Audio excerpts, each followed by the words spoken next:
अस्सलाम वालेकुम student, class 10th biology new book के अकॉर्डिंग आज हमारा जो है चैप्टर 1 ह्यूमन डाइजेस्टिव सिस्टम उसका लेक्चर नंबर 3 है। ठीक है, हम पढ़ रहे थे कि ह्यूमन के अंदर, इंसान के अंदर फूड किस तरह से डाइजेस्ट होती है, खुराक किस तरह से हज़म होती है। ठीक है, तो उसमें जो है हमने प्रीवियस टॉपिक्स में ओरल कैविटी को पढ़ा था और इसके अलावा फेरेंक्स और एसोफेगस के फंक्शंस पढ़े थे। तो आज हमारा जो इम्पोर्टेंट लॉन्ग क्वेश्चन है इस चैप्टर का वो है स्टोमक। ठीक है, इस लॉन्ग क्वेश्चन में हम पढ़ेंगे स्टोमक के स्ट्रक्चर के बारे में और स्टोमक के अंदर किस तरह से फूड डाइजेस्ट होती है और स्टोमक की फंक्शनिंग पढ़ेंगे। ठीक है, तो इसमें से किसी भी तरह आपसे लॉन्ग पूछा जा सकता है explain the anatomy of stomach, या फिर आपसे कहा जाएगा explain the structure and function of stomach, या फिर आपसे पूछा जाएगा how food digest in stomach, या फिर आपसे ये भी पूछा जा सकता है how stomach helps in food digestion. ठीक है जी, तो हम स्टार्ट करते हैं अपना आज का जो है टॉपिक। तो हम सबसे पहले देखते हैं कि स्टोमक की जो है स्ट्रक्चर किस तरह से होता है। जे शेप स्टोमक होता है। स्टोमक का जो स्ट्रक्चर है वो कैसा होता है, जे शेप। यहाँ से आप देखें, ये देखें, ये जैसे जे होता है ना, इस तरह से जे को हम ऐसे लिखते हैं ना इंग्लिश में, तो ये सेम उसी तरह जे शेप स्ट्रक्चर है। यहाँ से आप देख सकते हैं। ठीक है, is located in the upper left side of the abdominal cavity। Cavity मैंने आपको पहले भी बताया था, खाली जगह को कहते हैं कैविटी। जैसे नेजल कैविटी नाक के अंदर खाली जगह, ओरल कैविटी मुंह के अंदर खाली जगह, एब्डोमिनल कैविटी बेली के अंदर जो खाली जगह है पेट में, उसके अपर लेफ्ट साइड पर जो है वो स्टोमक पाया जाता है। ये एमसीक्यूज आपको पता होना चाहिए। बिलो द डायाफ्राम, यानी कि जो हमारी रिब्स हैं, पसलियां हैं, वो डायाफ्राम के साथ अटैच होती हैं। यानी कि चेस्ट कैविटी जो अटैच होती है वो किससे होती है, डायाफ्राम से। अब डायाफ्राम के जो नीचे साइड में पाया जाता है वो क्या पाया जाता है, स्टोमक पाया जाता है। The part of stomach immediately after oesophagus is called cardiac and. ठीक है, यानी कि ये हमारी एसोफेगस है। एसोफेगस के बाद जो है ये वाला पार्ट जो है, इस पार्ट को कहा जाता है कार्डियक एंड। क्या कहा जाता है, कार्डियक एंड। ये जो ग्रीन नजर आ रहा है ये हमारी डाइट है। ठीक है, यानी कि ये मैं आपको बताता हूँ ये डाइट कैसे आ रही है, ये आप देख सकते हैं। अब ये डाइट हमने जो है इनगल्फ कर ली है। ठीक है, इस डाइट को हमने ले लिया है यहाँ से होते हुए, ये हमारा जो है एपिग्लॉटस है, एपिग्लॉटस से होते हुए फेरेंक्स में, फेरेंक्स से होते हुए ये जो है बोलस ग्रीन कलर में, ये हमारा जो है खुराक है, ये आती है कहाँ पर, एसोफेगस में। अब एसोफेगस से आगे जो है ये खुराक स्टोमक में एंटर हो गई है। ठीक है, अब यहाँ पर हमने पढ़नी इसकी किस तरह से जो है इस ब्रेकडाउन होगी इस फूड की।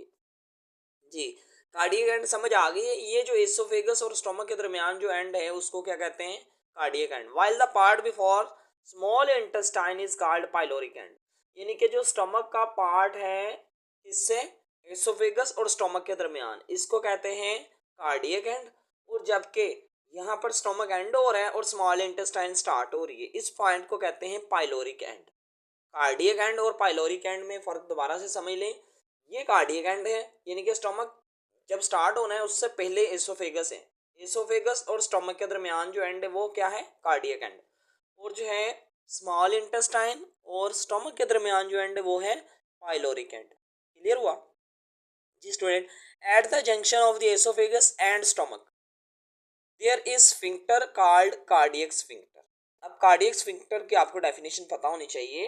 Eight the junction of the oesophagus and stomach, यानी कि जब एसोफेगस एंड हो रही हो, यहाँ पर ये जो नीचे वाले ब्लू एरो लगे हुए ना, जब एसोफेगस एंड हो रही हो और जो है हमारे पास स्टमक स्टार्ट हो रहा हो, इन दोनों के दरमियान जो जंक्शन है ना, यानी कि जिस पॉइंट पर इन दोनों ने मिलना है, यानी कि स्टमक की स्टार्टिंग पॉइंट और एसोफेगस का एंडिंग पॉइंट, इस जंक्शन को कहते हैं कार्डियक स्फिंक्टर। ठीक है, लोअर एसोफेगल स्फिंक्टर भी कहते हैं इसको। ठीक है, अब इसका क्या फंक्शन है, अब देखें, ये आपको अभी बंद नजर आ रहा है। जब फूड इंटर हो गई ये क्या हो गया, बंद हो गया। जैसे एक वॉल्व होता है ना, वॉल्व घरों में हमारे वॉल्व लगे होते हैं पानी वाले। ठीक है, अब जैसे फूड एंटर हो गई है अभी इसने क्या हो जाना है, बंद हो जाना है। ठीक है, यानी कि इसने खुराक को पीछे जाने से रोकना है, किसने, कार्डियक स्फिंक्टर ने। It prevent food from flowing back from stomach into the oesophagus.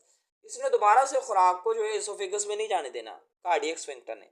Similarly pyloric sphincter is present between stomach and small intestine. अब जो है पाइलोरिक स्फिंक्टर जो है वो स्टोमक और स्मॉल इंटेस्टाइन में पाया जाता है, ठीक है। अब पाइलोरिक स्फिंक्टर का भी फंक्शन यही है, उसने फूड को जो है बैकवर्ड जाने से रोकना है, कहाँ पर, स्टोमक में। अब फूड यहाँ पर जो है ये बोलस जो है इसने यहाँ पर क्या होना है, डाइजेस्ट होना है, डाइजेस्ट होने के बाद स्मॉल इंटेस्टाइन में आना है। अब फूड जो है दोबारा स्मॉल इंटेस्टाइन से स्टोमक में एंटर नहीं होगी, उसको कौन रोकेगा, पाइलोरिक स्फिंक्टर। पाइलोरिक स्फिंक्टर्स आप ये कह सकते हैं हमारी स्टोमक के अंदर जो है, ये जो हमारी एलिमेंट्री कनाल है इसमें क्या लगे हुए हैं, कुछ वॉल्व्स लगे हुए हैं, ठीक है जी। नेक्स्ट पैराग्राफ पे आए। Stomach is responsible. अब जो ऊपर हमने पढ़ा है ये, इसकी आप हेडिंग बना सकते हैं। ये जितना भी मैंने आपको बताया ना, यहाँ तक आप मार्क कर लें बेशक, ठीक है। यहाँ तक जो है ये सारा क्या है, ये स्टोमक की आप कह सकते हैं एनाटॉमी है या स्ट्रक्चर है, ठीक है। अब यहाँ से फंक्शन स्टार्ट हो गया। Stomach is responsible for the mechanical and partial chemical digestion of food. ये स्टोमक का पहला फंक्शन है, उसने फूड को क्या करवाना है, मैकेनिकल और केमिकल डाइजेशन में हेल्प करनी है। स्टोमक ने फूड को स्टोर भी करवाना है। और स्टोमक की जो वॉल्स बनी होती हैं वो किससे बनी होती हैं, स्मूथ मसल से बनी होती हैं, ठीक है। ये आपको एमसीक्यूज पूछा जा सकता है, cardiac muscle, smooth muscle, skeletal muscles, तो पता होना चाहिए कौन से, स्मूथ मसल से बनी होती हैं। When food arrives in stomach these muscles contract rigorously. जब फूड जो है वो स्टोमक में आती है, ये मसल्स क्या हो जाते हैं, कॉन्ट्रैक्ट हो जाते हैं। जब ये कॉन्ट्रैक्ट होते हैं, सिकुड़ते हैं, तो ये फूड को पुश करते हैं। Contractions help in the churning, यानी कि जब वो सिकुड़ेंगे, खुराक को क्या करेंगे, ब्रेक डाउन में उसकी हेल्प करेंगे। और food into smaller particle, food जो है वो स्मॉलर पार्टिकल्स में ब्रेक डाउन हो जाएगी उसकी कॉन्ट्रैक्शन की वजह से, स्मूथ मसल्स की। Heat is also produce due to this churning, ठीक है। जब वो फंक्शनिंग होती है, कोई भी जो है चीज़ की फंक्शनिंग होती है, हम ऑब्जर्व करते हैं कि हीट प्रोड्यूस होती है, ठीक है। अब उन मसल्स की कॉन्ट्रैक्शन होगी, उस कॉन्ट्रैक्शन की वजह से हीट नहीं प्रोड्यूस होना है, और ये वाली जो हीट होगी ये लिपिड्स वगैरह को मेल्ट होने में हेल्प करती है। अब हमारी जो डाइट है, बोलस है, उस बोलस में लिपिड्स भी हैं, कार्बोहाइड्रेट्स भी हैं, प्रोटीन्स भी हैं, ठीक है। तो जो लिपिड्स हैं उसको मेल्ट करने में कौन हेल्प करेगी, ये वाली हीट, ठीक है जी। नेक्स्ट पैराग्राफ में देखिए, many small gastric glands present in the inner walls of stomach secret gastric juice. अब जो हमारा स्टोमक है उसके अंदर कुछ ग्लैंड्स हैं जिन्होंने गैस्ट्रिक जूस रिलीज करना है, ठीक है। गैस्ट्रिक मीन, जब गैस्ट्रिक की टर्म आए तो आपने याद रखें, बायो में हमेशा गैस्ट्रिक मीन स्टोमक की बात हो रही होगी, ठीक है। जैसे गैस्ट्रोस्कोपी, स्टोमक की स्कोपी करवाते हैं, ठीक है।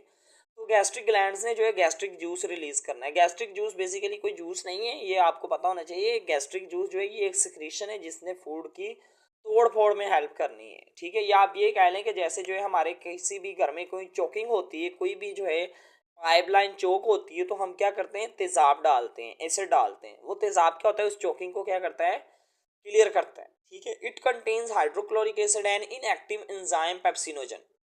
अब जो है हमारा ये जो स्टोमक है, स्टोमक में हाइड्रोक्लोरिक एसिड भी पाया जाता है, ठीक है। अब इस हाइड्रोक्लोरिक एसिड ने क्या करना है, इनएक्टिव एंजाइम, यानी कि एक एंजाइम है जो एक्टिव नहीं होता अपने फंक्शनिंग के लिए, पेप्सिनोजन उसका नाम है। उस पेप्सिनोजन में और म्यूकस, इन दोनों के जो है इसको फंक्शनिंग में लाना है किसने, हाइड्रोक्लोरिक एसिड, ठीक है। Hydrochloric acid converts pepsinogen into active enzyme pepsin. अब पेप्सिनोजन को जो है कन्वर्ट कर देगा HCl किसमें, पेप्सन एंजाइम में, ठीक है। अब पेप्सन जो है वो हमारे लिए हेल्पफुल है, जबकि पेप्सिनोजन जो है वो इनएक्टिव है। ये आप यही कह लें कि पेप्सिनोजन किसी काम का नहीं है। अब HCl ने इसको काम का बनाया क्योंकि उसको कन्वर्जन करवाई है, उसको कन्वर्ट किया किसमें, पेप्सन में। एक्टिव पेप्सन होता है, ठीक है। पेप्सन ने क्या करना है, फूड के अंदर जो हीट है, सॉरी लिपिड्स हैं, उसको तो हीट से ब्रेक डाउन करवा दिया, मेल्ट करवा के। अब हमारी डाइट के अंदर कुछ प्रोटीन्स भी पाई जाती हैं, ठीक है। हमें पता है अमाइनो एसिड मिलते हैं तो प्रोटीन्स बनती हैं। अमाइनो एसिड जब मिलते हैं तो एक लंबी चेन बनती है जिसको पेप्टाइड चेन कहते हैं, और वो पेप्टाइड चेन्स मिलती हैं तो प्रोटीन्स का एक मॉलिक्यूल बनता है, ठीक है। लेकिन जब अमाइनो एसिड जो हैं, अब वो प्रोटीन्स बना चुके हैं, अब प्रोटीन्स हमारी बॉडी के अंदर उसकी ब्रेक डाउन होनी है। प्रोटीन्स को ब्रेक डाउन कौन करवाएगा, पेप्सन, ठीक है। पेप्सन ने प्रोटीन्स की ब्रेक डाउन करवानी है। अमाइनो एसिड्स की जो चेन है वो टूट जाएंगी, जब वो टूटेंगी वो पेप्टाइड्स की चेन में कन्वर्ट होंगी, फिर पेप्टाइड टूटेंगी, फिर अमाइनो एसिड बन जाएंगे, ठीक है। यानी कि आप ये कह लें कि प्रोटीन्स जब बनती हैं उसका रेसिप्रोकल, यानी कि उसका उलट जो है वो प्रोसेस होगा, कौन करवाएगा, पेप्सन करवाएगा। Hydrochloric acid also kills pathogenic bacteria present in food. हमारी खुराक के अंदर कुछ बैक्टीरिया भी होते हैं जो कि हमारे लिए हार्मफुल होते हैं, पैथोजेनिक होते हैं, यानी कि जरासीम टाइप के होते हैं। उसको किसने किल करवाना है, उसको भी HCl ने किल करवाना है। HCl क्या है, एक एसिड है, हाइड्रोक्लोरिक एसिड, ठीक है जी। नेक्स्ट पैराग्राफ देखें student. The mucus forms a protective layer on the inner walls of stomach where it neutralise the HCl। ठीक है, ये जो म्यूकस होता है हमारे स्टोमक में, इसने क्या करवाना है, HCl को न्यूट्रलाइज करवाना है। HCl हमें पता है एक एसिड है, और एक एसिड की जो है वो pH क्या होती है, कम होती है, यानी कि वो तेजाबियत नेचर का होता है। ठीक है, आपने अक्सर सुना होगा मैदा की तेजाबियत हो जाती है। जो म्यूकस है ना, उसने इसकी तेजाबियत को क्या करवाना है, न्यूट्रलाइज करवाना है, मेंटेन करवाना है। ठीक है, pH को नॉर्मल रखना है। Pepsinogen can not be activated and the walls are protected from breakdown. Pepsinogen जो है वो अगर नहीं एक्टिव होगा तो उसने क्या करवाना है, वॉल्स को प्रोटेक्ट करवाना है, किससे, ब्रेकडाउन होने से। यानी कि पेप्सिनोजन अगर हर टाइम पेप्सन में कन्वर्ट रहेगा तो वो वॉल्स जो है वो डैमेज हो सकती हैं स्टोमक की। क्लियर हुआ। इसकी फंक्शनिंग के लिए इसको एक्टिव करवा देगा कौन, HCl जी। नेक्स्ट पैराग्राफ देखिए स्टूडेंट। अब जो हमारी डाइट है वो स्टोमक में आ चुकी हुई है, उसकी ब्रेकडाउन हो रही है। ठीक है, किस किस की हेल्प से, गैस्ट्रिक जूस की हेल्प से। गैस्ट्रिक जूस में क्या क्या है, HCl है और पेप्सन एंजाइम्स हैं। इन दोनों ने जो है फूड की ब्रेकडाउन करवा दी। Food usually remains in stomach for 3 to 4 hours. अब जो फूड है ब्रेकडाउन होने के बाद 3-4 घंटे हमारे स्टोमक में रहेगी। ठीक है, अब इसके ऊपर जो है जितना भी एक्शन हो चुका है फूड के ऊपर स्टोमक में, अब जो फूड है ना हमारी, वो एक सूप लाइक स्ट्रक्चर में आ गई है। सूप कहते हैं ना हम, जैसे कि शोरबा टाइप। ठीक है, शोरबा आप कह लें, एक शोरबा टाइप शेप में आ गई है, जिसको हम क्या कहते हैं, काइम कहते हैं। काइम का आपको पता होना चाहिए, शॉर्ट डेफिनेशन आपसे पूछी जा सकती है। ठीक है, काइम किसको कहते हैं, जो हमारा बोलस है जब वो एक सूप लाइक मिक्सचर में कन्वर्ट हो जाता है, इसको हम क्या कहते हैं, काइम कहते हैं। Pyloric sphincter controls the flow of chyme. अब जो पाइलोरिक स्फिंक्टर है उसने क्या करना है, फ्लो ऑफ काइम को रोकना है। अब मैं आपको बताता हूँ पाइलोरिक स्फिंक्टर कहाँ पर होगा, पहले भी मैंने आपको बताया है, यहाँ पर होगा। यानी कि जब स्मॉल इंटेस्टाइन स्टार्ट होनी है और स्टोमक ने एंड होना है, यहाँ पर पाइलोरिक स्फिंक्टर है। पाइलोरिक स्फिंक्टर ने उस काइम को वापस नहीं जाने देना, अब उसको जो है स्मॉल इंटेस्टाइन से फॉरवर्ड डायरेक्शन में लेकर जाना है, यानी कि इसको जो है नेक्स्ट डायरेक्शन में लेकर जाना है। क्लियर है जी। अब एक्सक्रीशन की तरफ प्रोसेस बढ़ रहा है, डाइजेशन हो रही है, एक्सक्रीशन की तरफ जा रहा है, यानी कि इजेक्शन की तरफ। ठीक है, हमने फूड की जो न्यूट्रिशन है उसके कुछ स्टेप्स देखे थे। The pyloric sphincter controls flow of chyme. Each time the pyloric sphincter opens, about 5 to 15 ml of chyme moves into the small intestine. जब भी पाइलोरिक स्फिंक्टर ने ओपन होना है, तकरीबन 5 से 15 ml जो है, यानी कि 5 to 15 ml कायम जो है वो मूव होगा कहाँ पर, स्मॉल इंटेस्टाइन। ठीक है, जब भी पाइलोरिक स्फिंक्टर ओपन होगा, पाइलोरिक स्फिंक्टर तब ओपन होगा जब वो कायम बन चुका होगा। ठीक है, 3-4 घंटे के अंदर अंदर जो है हमारी फूड जो है वो कायम में चेंज हो जाती है स्टोमक के अंदर। ठीक है जी। तो यहाँ तक स्टूडेंट हमने पढ़ा है स्टोमक की फंक्शनिंग। अब यहाँ पर जो है स्मॉल इंटेस्टाइन एक अलग से टॉपिक स्टार्ट हो गया है। अब यहाँ पर जो है एक आपको जो है वो इंटरनल एनाटॉमी थी स्टोमक की। यहाँ पर मैं आपको जो है बता देता हूँ कि हमारे जो है स्टोमक की एनाटॉमी जो है डायग्राम कैसे है। ठीक है, ये कार्डियक एंड है। ठीक है, यानी कि जहाँ पर जो है वो क्या हुई थी, एसोफेगस आकर जो है इस पॉइंट पर जो है वो मिल गई थी। ठीक है, अब ये कार्डियक स्फिंक्टर है, यानी कि जो जंक्शन है किसके दरमियान, एसोफेगस और स्टोमक के दरमियान, ये कार्डियक स्फिंक्टर है। ठीक है, अब ये पाइलोरिक स्फिंक्टर है। पाइलोरिक स्फिंक्टर क्या है, यहाँ पर स्मॉल इंटेस्टाइन स्टार्ट हो रही है और यहाँ पर स्टोमक एंड हो रहा है। स्टोमक और स्मॉल इंटेस्टाइन के दरमियान जो जंक्शन है उसको क्या कहा था हमने, पाइलोरिक स्फिंक्टर। ठीक है, अब यहाँ पर आप एक और चीज़ देख सकते हैं कि ये जो स्टोमक है यहाँ पर फुल जे शेप में है। ये जे शेप ऐसे ही होती है ना।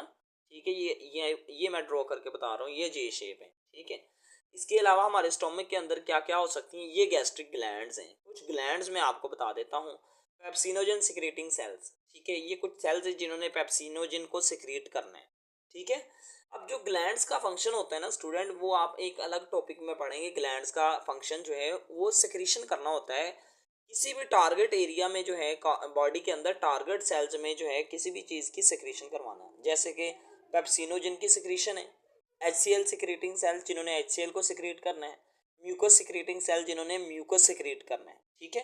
पोर ऑफ ग्लैंड, ये जो सारा एरिया यहाँ पर जो है ग्लैंड्स क्या होंगी, पाई जाएंगे, ठीक है। तो ये स्टूडेंट हमारे पास जो है स्टोमक का टॉपिक कंप्लीट हो गया है।